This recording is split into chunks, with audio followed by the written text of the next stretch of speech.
We can say now that this ceasefire, although imperfect, is playing certain positive role. I mean, there are still some casualties. The situation is very fragile, but we managed to, let's say, I don't like this word, de-escalate a little bit the conflict. And you are absolutely right. There are clear evidences that Russian troops are present in Donbass, that the fighting is being conducted with the support, material support, with intelligence support of Russia, that the armaments that is present in Donbass on the side of so-called separatists is supplied by Moscow. So we have clear proofs of this, not only from NATO, but even from the Russian newspapers. And we know yes. how Russian newspapers are, so to say, free to report. Yeah, non-free, but I understand the brackets. So I think it was a kind of necessity to do something in yes, order to... What is actually done? To avoid the total disaster. Total disaster was what? Conquering Ukraine or actually putting going further? Because you are, of course, a diplomat, and I'm not asking you to be as blunt as your political leaders, but the Polish political leaders said the truth. The Vice President of the European Parliament, Donald Tusk, as a President of the European Council, your people at home are very clear when it's about what happens with Putin and what happens with Eurasia and what happens with the region. And my feeling is that, unfortunately, it's not about defending Ukraine, because Ukraine was weak as well. Corruption, weak state, and so on was their fault as well to be conquered so easy. But can we accept a precedent? Can we accept a precedent of breaking a border with soldiers and then negotiate a peace? How can you negotiate a peace? Peace means you go back and leave the country free. And we had a peace. I use this term, of course, ironically, myself, because the peace was about changing the constitution of Ukraine.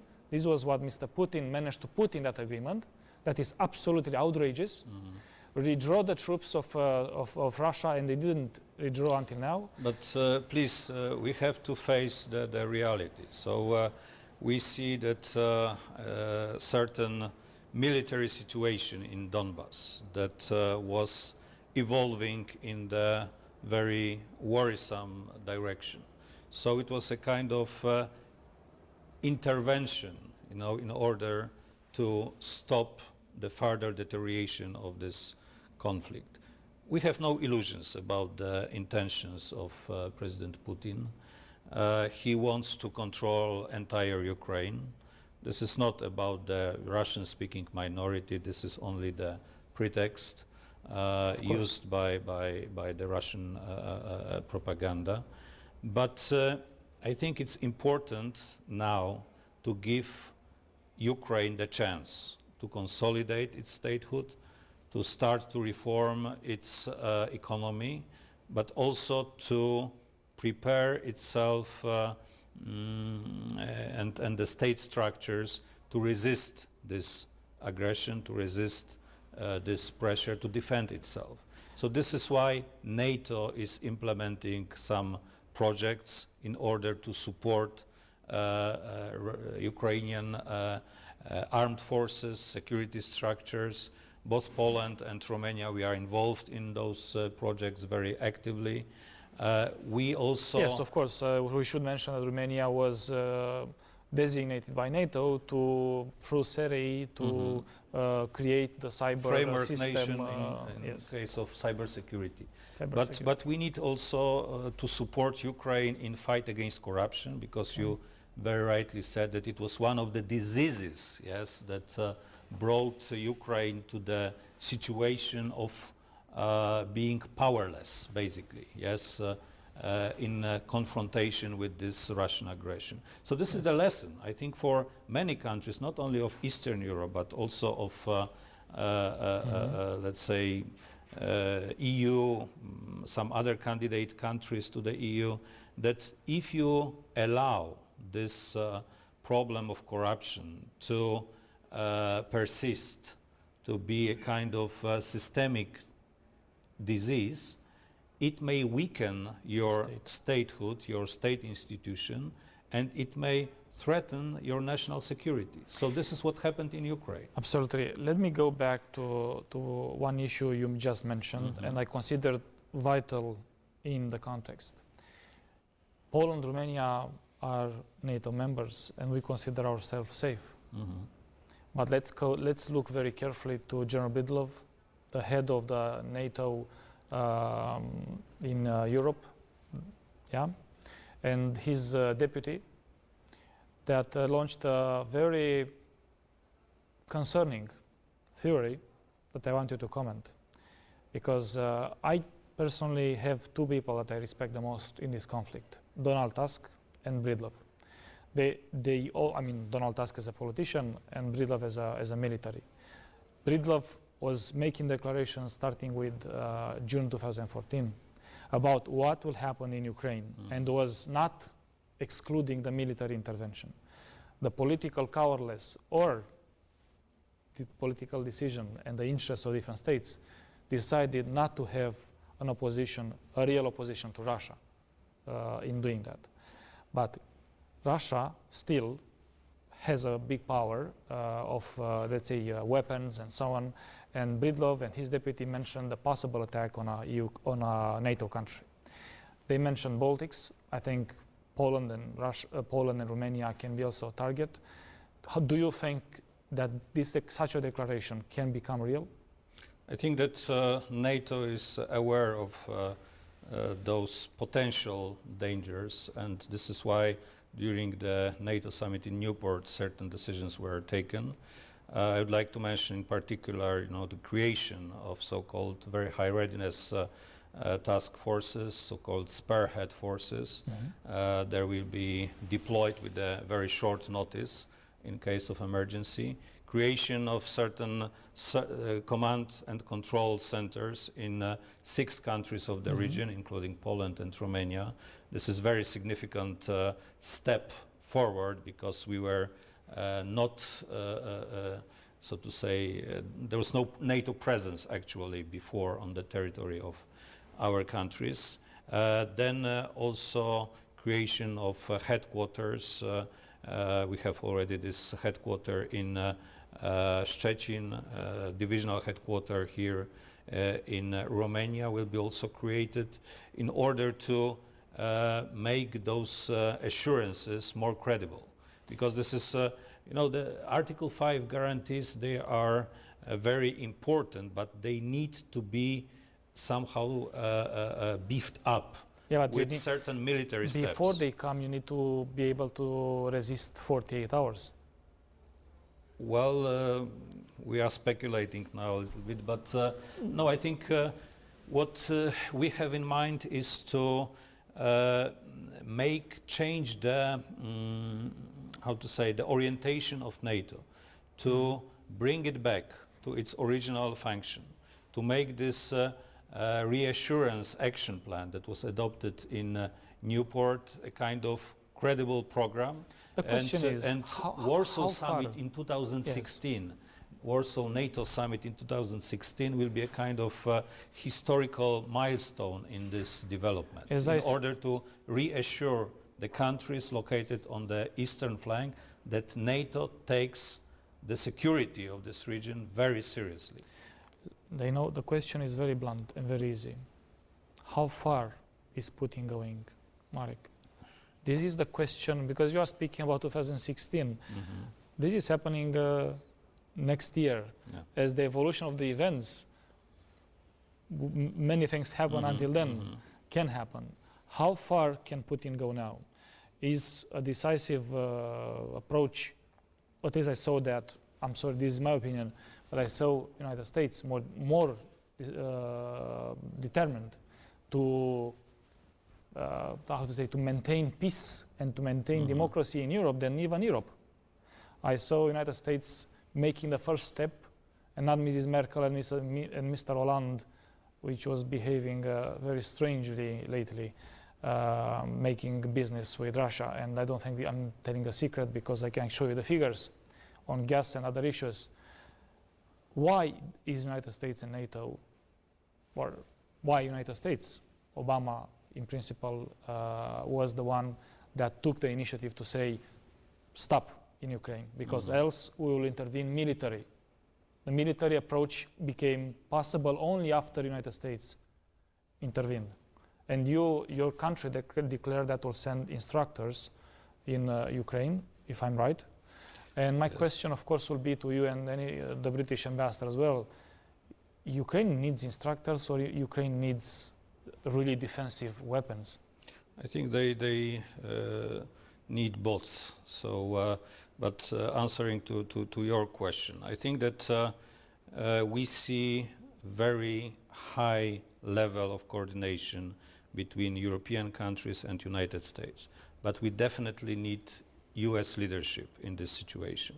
And we are very happy in Warsaw that President Obama is showing this leadership through his declarations, through the practical steps with regards to the American presence, military presence in the region, through coordinated actions regarding the sanctions against Russia.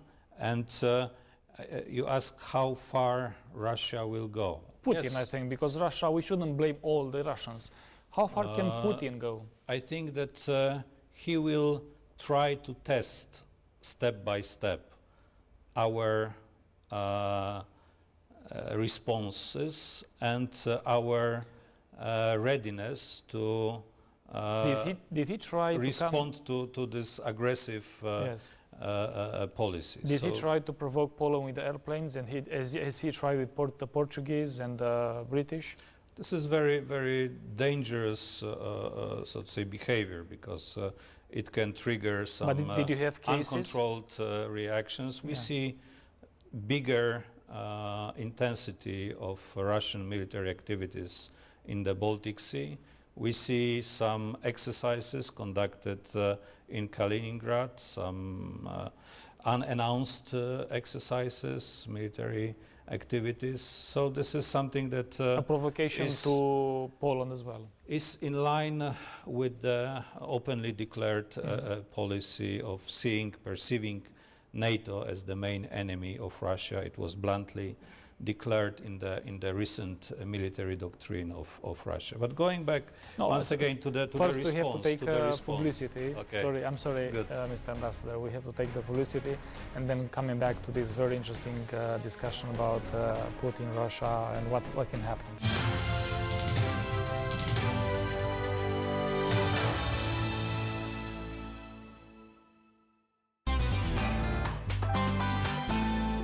Da, ai toate motivele să te bucuri. În România a început programul Primul tău Volkswagen Golf. Intră în program și beneficiază de cea mai tare ofertă. Prețuri începând de la 14.267 euro TVA inclus. Volkswagen, das Auto. Johan, cârnați de porc, TVA 7%. John, bacon la micul dejun, TVA 0. Ionuț, mici, TVA 24%. Taie TVA la carne și la preparatele din carne. Află cum pe taietva.ro. Indiferent de vârstă, nu rata momentele care îți fac plăcere și te ajută să îți menții articulațiile sănătoase.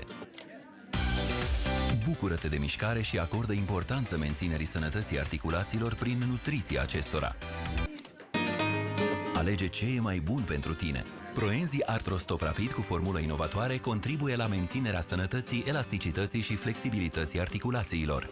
Proenzi Arthrostop Rapid. Libertate în mișcare. Acesta este un supliment alimentar. Citiți cu atenție prospectul. Super promoție Agroland. Butaj de trandafiri peste 30 de sortimente, la prețul de numai 5,95 de lei. Te așteptăm în cele peste 200 de magazine Agroland din țară. Cel mai medaliat vin românesc îți dăruiește echivalentul vârstei tale în sticle cu grasă de cotnari.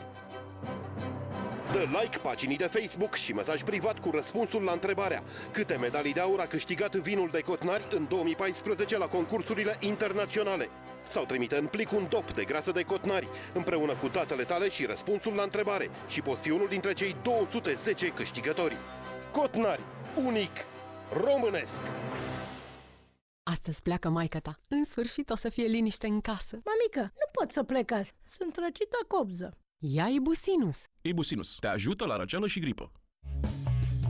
Cauți cel mărțișor? Intră acum pe cel.ro și profită de super promoții la sute de produse. Începem primăvara cu discounturi de până la 50% pentru cele mai frumoase cadouri. Cel.ro. Bucură-te de cel mai cel preț. La mulți ani, mami! La mulți ani, iubita mea! La mulți ani, fetelor! Despre asta e luna martie. De-aia la Altex și pe Altex.ro, produsele audio-video Philips au o reducere de până la 35%. În plus, televizorul LED Smart Full HD 3D cu diagonala 119 cm și 500 de lei reducere este acum la numai 2199,9 lei, ca să poți face un cadou fiecăreia dintre ele. Altex, cel mai mic preț din România. Ca să fii printre românii care se fac auziți, de la primele dureri în gât, ia Faringosept. Oprește dezvoltarea bacteriilor, grăbind vindecarea. Faringosept, acum disponibil și cu aromă de scorțișoară mentor rom. Tu doar îți cureți parchetul sau îl și lustruiești? Alex 2 în 1. Curăță și lustruiește. Alex iubește lemnul. Pregătește-ți din timp vacanța de vară și profită de reducerile Early Booking oferite de Paralela 45. Fă o rezervare acum pentru numai 285 euro în Grecia. Curse charter în perioada mai-septembrie 2015. Paralela 45. De 25 de ani facem diferența. A început marea dezlipeală! Cumpără Libertatea, verifică talonul și câștigă unul din cele 1000 de premii instant pe zi! Câștigător sau nu, trimite-ne seria tichetului la 1809 și poți câștiga 1000 de euro pe săptămână! Și marele premiu, un Peugeot 208 la finalul campaniei! Câștigi, câștigi, câștigi! Triplă șansă de câștig! Cu Libertatea, cotidian național! Cauți cel mărțișor? Intră acum pe cel.ro și profită de super promoții la sute de produse. Începem primăvara cu discounturi de până la 50% pentru cele mai frumoase cadouri. Cel.ro. Bucură-te de cel mai cel preț. Un Aspenter pe zi poate preveni infarctul miocardic acut și accidentul vascular cerebral. Aspenter. Zi de zi de zi.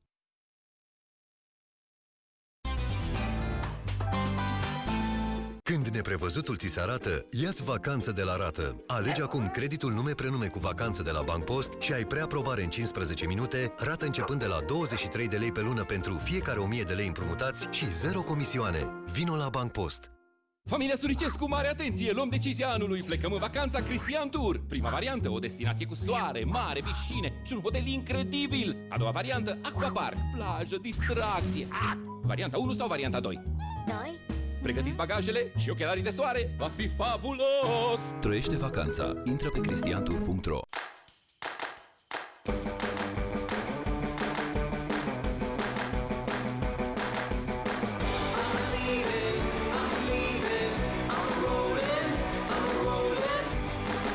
Trăiește pasiunea alergării cu Intersport. Trăiește Intersport. Sport to the people. Am zugrăvit mii de pereți la viața mea și recunosc, cel mai drag mi-e să zugrăvesc la mine acasă. Cu ce? Cu Căbăr Certificat Plus. Pentru că vreau ca fetița mea să respire un aer cât mai curat. Și credeți-mă, știu ce spun. Chiar merită. Căbăr Certificat Plus. Un aer mai curat în fiecare zi. Vino la Intersport cu o pereche veche de încălțăminte și primești 20% reducere pentru o pereche nouă. Trăiește Intersport. Sport to the people. Primăvară, bine ai venit la Flanco cu reduceri de până la 30% la toate produsele LG. Acum poți achiziționa Smart TV-ul LED LG Full HD, diagonala 139 de centimetri, Wi-Fi la doar 2999,9 lei sau 150 de lei pe lună. 20 de rate fără dobândă la toate produsele la Flanco. Pentru o viață sănătoasă, faceți mișcare cel puțin 30 de minute în fiecare zi.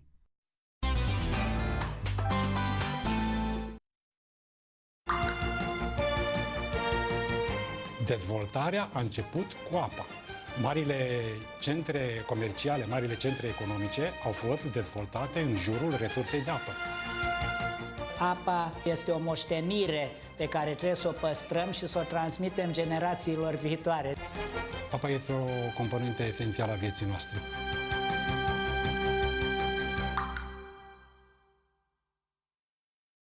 Vrei să vinzi sau să cumperi ceva? Intră acum pe anunțuri.realitatea.net. Dacă nu te descurci, sună la 021 569 8997 și te ajutăm noi.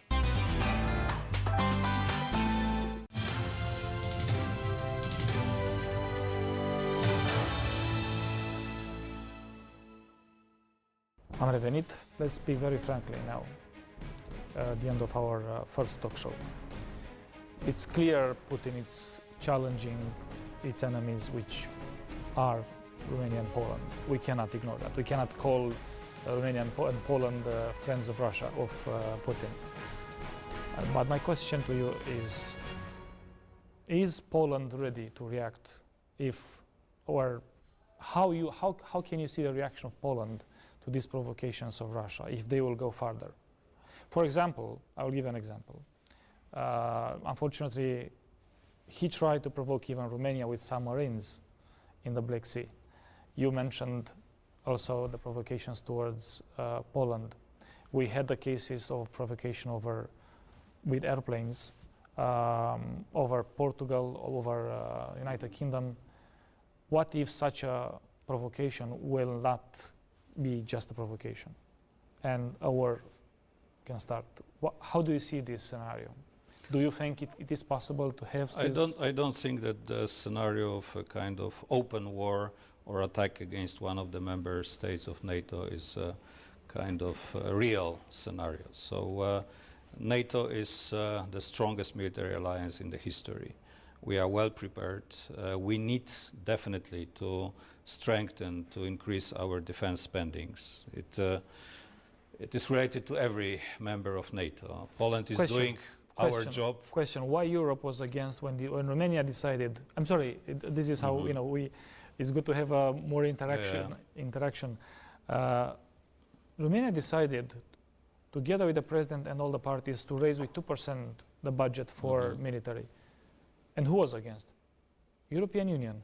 No, not European. Come on. This is the national matter. So it's not the as far as I know, it was not in line with some commitments related to the reduction of the budget deficit. But this is not totally different issues. Well, I think they could make an exception, if you ask me, because we need defense.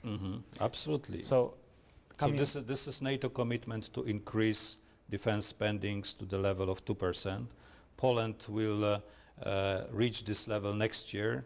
This year we have 1.95%, and this is fixed rate of defense spendings that we maintain since we joined NATO in 1999. So there is no question about our determination to defend ourselves and to invest in our defense. So in Poland, we started the most ambitious program of modernization of armed forces in Europe. So we will spend altogether more than 30 billion euro in the procurement of the new equipment until 2022.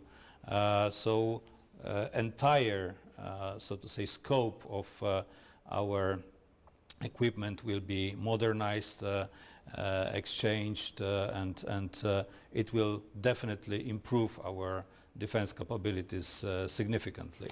Let's approach a different issue, which is, I think, very relevant here.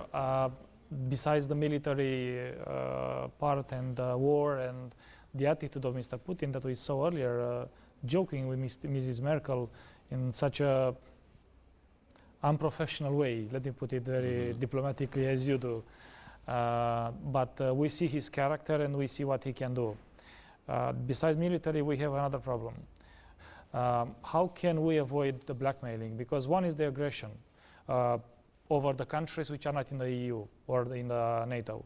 And we have Ukraine, but let's not forget, it's not only Ukraine, it's also Georgia, military, but also we have Serbia, Hungary, Moldova, which are now not conquered military, but they are under the influence of Russia heavily. And this cannot be denied, I think. Now, my question to you is, these countries were influenced that they could be conquered with the brackets and and obviously economically and politically, but because it was possible. Why? Because they were providing the gas and they were providing the energy. How can we, not only Romania, because Romania is depending very little, but which you are buying 10 billion cubic meters of gas, while Romania only 2 million. You are lucky. And we are very lucky. So we depend very little, we depend more on Russia. Other countries are depending 90% like Hungary. How can we avoid the blackmail of Russia over these countries and then conquering them politically? Because this is what happened also with Germany and France, if you ask me. Exactly. So what we witnessed last year and even before that, big dependency, energy dependency of certain European countries is limiting their political freedom of maneuver, especially in relations with Russia or in the Eastern European affairs. So what we proposed last year, exactly 1 year ago, at that time our Prime Minister Donald Tusk proposed the idea of energy union. Which was a very good proposal. Stronger, well-integrated European market that will bring together our countries vis-à-vis external suppliers of energy, will strengthen our negotiating position, will create well-functioning interconnectors, and will make us more resistant vis-à-vis this kind of pressure, political pressure that you mentioned, because it is not for the first time that Russia is using this gas weapon in order to pressure Europe to achieve certain political goals. So we would like really to make EU more independent, and I'm very happy that last week European Commission presented the document about this energy union. It will be discussed during the next EU summit by European leaders, and there are many ideas that we suggested are incorporated in this document, and I hope they will be implemented in practice. Let's hope as the ESDP will not just remain on paper. We hope so, because this is what we need. This is what also can make our citizens better off, reduce the prices of energy, ensure stability of supply, because there were some problems with the supply of gas from the east in the past, and we still hear those threats that they will cut off the gas transit via Ukraine or something else. But it will, I hope that it will also maximize our position as the biggest importer of energy resources in the world. So let me now, for the last minutes, put very short questions and short answers, Mr. Ambassador, my friend Marek. First one is, of course, I hope you will be able to tell us what is the outcome that you expect from the visit that Mr. Iohannis will do in Poland, and this is for the first time that is being told in public in this talk show. You just told us earlier, and you'll tell us more about it. And what is the expectation from Poland? I expect a lot, personally, and from my country, but what do you expect from the partnership between Poland and Romania on security, on energy, I don't know, on other issues? But the fact that our president is making a visit in Poland is extremely important. Yes. And the Romanians must know that. And that's why I would like to know what do you think is the most important aspect of this visit? It is very important for us that one of the first foreign visits of Mr. President Klaus Iohannis will be in Poland. This is an official visit. He's going to meet all the leaders of Poland, but primarily he will hold talks with Polish President Bronisław Komorowski.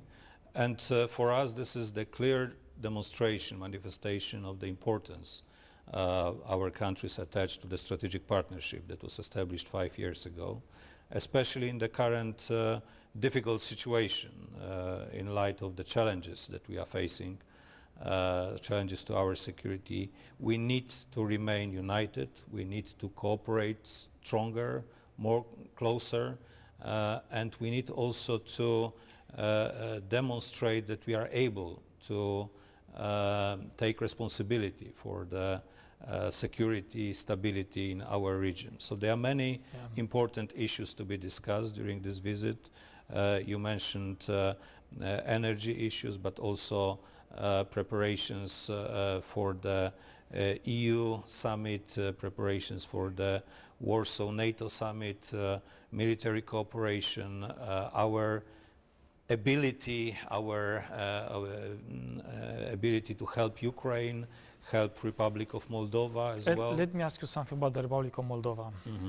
Thank you first of all for telling us first this news about Minister Iohannis making this visit in Warsaw. We appreciate this very much to be known from us. But let me ask several questions very fast. Mrs. Merkel declared that when she was asked about a possible invasion of Moldova, that she hopes not. Is this satisfying for you? I think that Chancellor Merkel is a very strong leader, and she is one of the few persons in Europe able to galvanize certain unity of policy vis-à-vis Russia. So her voice is extremely important.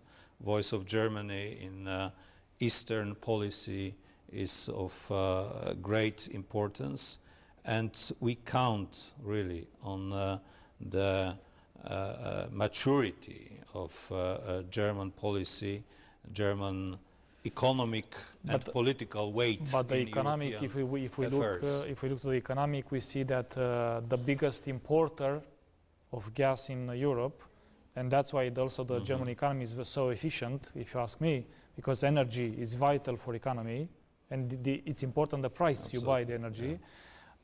It's Germany, 35 million cubical meters of gas it's imported by Germany and the German economy.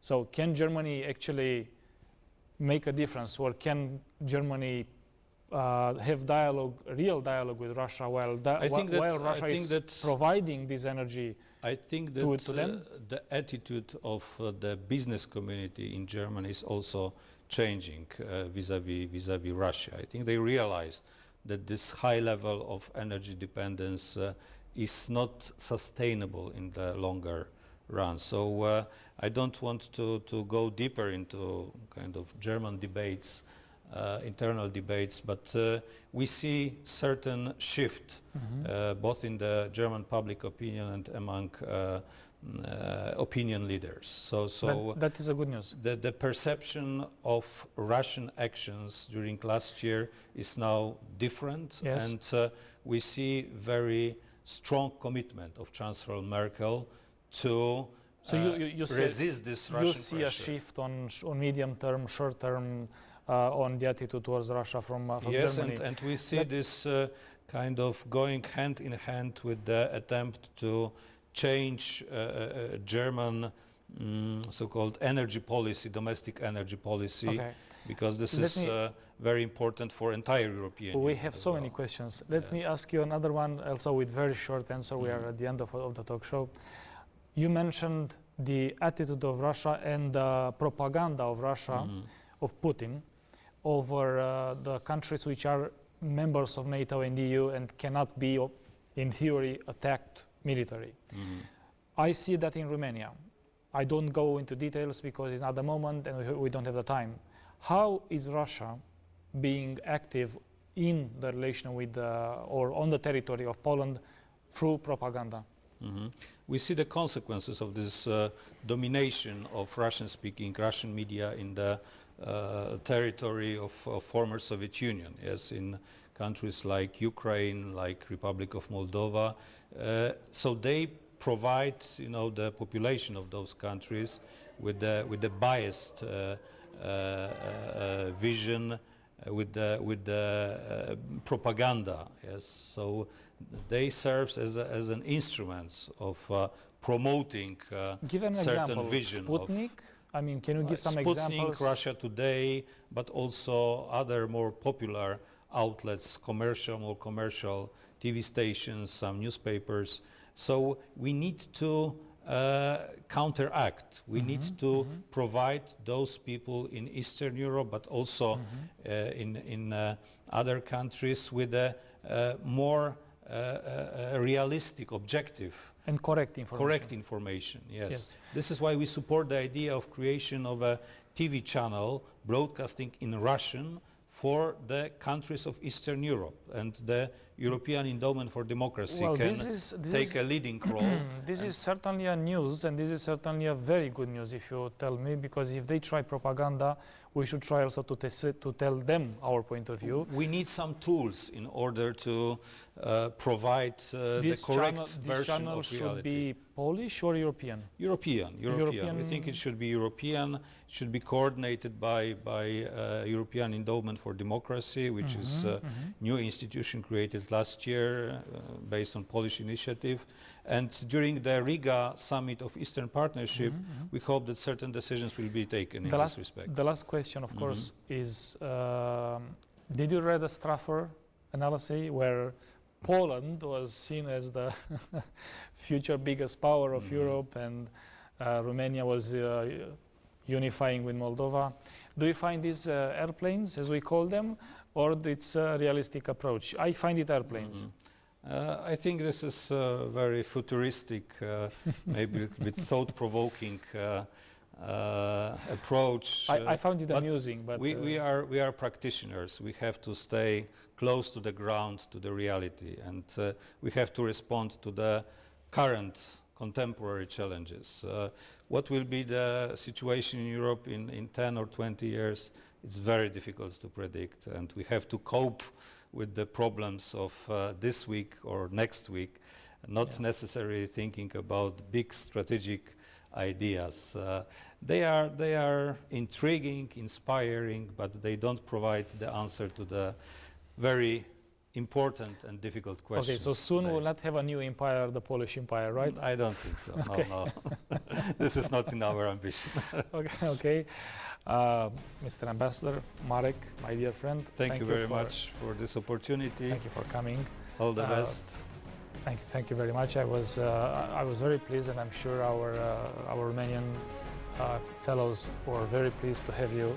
I was pushing you a little bit because we need to have information, even though you are a diplomat and you always have to use the right words.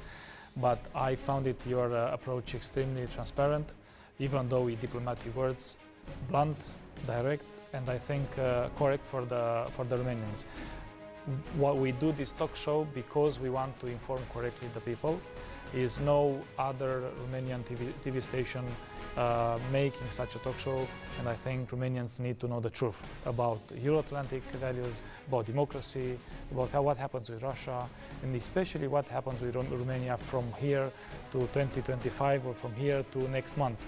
But this must be known from the perspective of the other countries, from the perspective of our partners, from the perspective of the other countries from Europe, from NATO. So that's why I'm proud and happy that you came.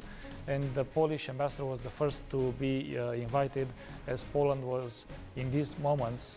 I know you will not agree with me because you are a diplomat and you don't want to upset your fellow diplomats in Bucharest, but Poland was the most active country, together with maybe Romania, to stop the war, the real war in Ukraine, and create a precedent for the future. So thank you very much for coming. Thank you for the invitation, and I'm sure that the future of Romania is bright, and I see great potential here. And during those almost 4 years of my mandate here, I experienced great positive changes in this country.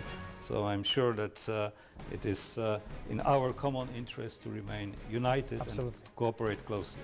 Thank you very much. Our association will keep close to you and the other ambassadors. As you know, we do these meetings regularly with the ambassadors, discuss geopolitics, but only in the closed doors. Now we decided to take it out and to have it in front of the people. Aici a sfârșit prima ediție a emisiunii Ambasador România. Sper că a fost interesantă. Vom avea și alți invitați la fel de interesanți și care să vă spună perspectiva dânșilor despre România și perspectiva țării respective, mai ales a țărilor membre NATO și ale Uniunii Europene, dar și să cunoașteți omul din spatele analizelor și rapoartelor care merg în capitalele lumii. Vă mulțumesc foarte mult, o seară bună!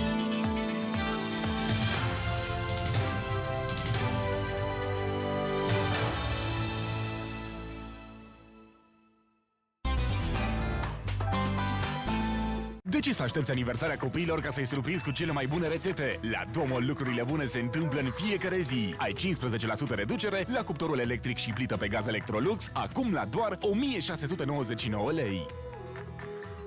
Electrolux. Domo, lucrurile bune.